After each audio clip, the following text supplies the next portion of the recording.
Right, ఇదే అంశానికి సంబంధించి పంజాబ్ ఫిరోజ్పూర్ నుంచి మా ప్రతినిధి శర్మ సిద్ధంగా ఉన్నారు మరిన్ని అప్డేట్స్ అందించడానికి. శర్మ, మీరు ఉన్నటువంటి స్పాట్ ఏదైతే ఉందో అది బోర్డర్కి ఎంత దూరంలో ఉంది? నియంత్రణ రేఖకు అక్కడ ఉన్నటువంటి గ్రామాల ప్రజలు ఎలా ఉన్నారు? వాళ్ళకి సంబంధించి సెక్యూరిటీ పరంగా కావచ్చు, ఆహార పరంగా కావచ్చు, ఎటువంటి ఏర్పాట్లు చేస్తున్నారు? భారత్ పాక్ యుద్ధ ఉద్రిక్తతల నేపథ్యంలో ప్రస్తుతం నేను పంజాబ్ రాష్ట్రంలోని ఈ ఫిరోజ్పూర్ దగ్గర ఉన్నాను. ఫిరోజ్పూర్ చాలా కీలకమైనటువంటి ప్రాంతం. ఫిరోజ్పూర్ దగ్గరే ఒక సరిహద్దు ప్రాంతం, పాకిస్తాన్కు భారత్కు మధ్య సరిహద్దు ప్రాంతం. ఇక్కడికి ఒక 25-30 కిలోమీటర్ల దూరంలో సరిహద్దు ప్రాంతం ఉంది. ఇక్కడే నిన్న ఒక చొరబాటుదారుడు భారత్లోకి చొరబడేందుకు ప్రయత్నించిన నేపథ్యంలో భద్రతా బలగాలు అతన్ని కాల్చి చంపాయి. ఇది చాలా కీలకమైనటువంటి పరిణామంగా చెప్పుకోవచ్చు. అంటే పాకిస్తాన్ నుంచి భారత్లోకి చొరబడాలనేటువంటి ప్రయత్నం ఏదైతే ఉందో ఇక్కడి నుంచి ఎక్కువగా భారత్ నుంచి వస్తూ ఉంటారు, అది పాకిస్తాన్ నుంచి భారత్లోకి వస్తూ ఉంటారు.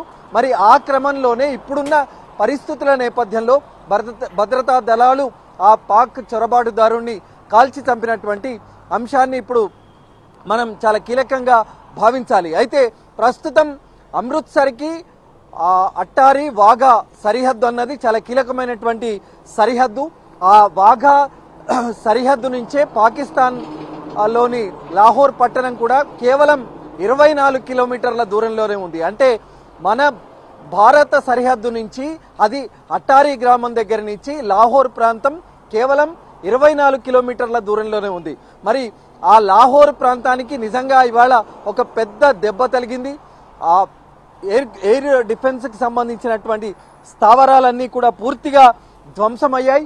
మరి దానికి సంబంధించిన నేపథ్యంలోనే ఆ ప్రాంతం అంతా కూడా పూర్తిగా విధ్వంసమైంది. ఇది పాకిస్తాన్కు పెద్ద ఎదురు దెబ్బ అని మనం చెప్పాల్సి ఉంటుంది. ఎందుకంటే ఆ ప్రాంతాన్ని పూర్తిగా ధ్వంసం చేశారు.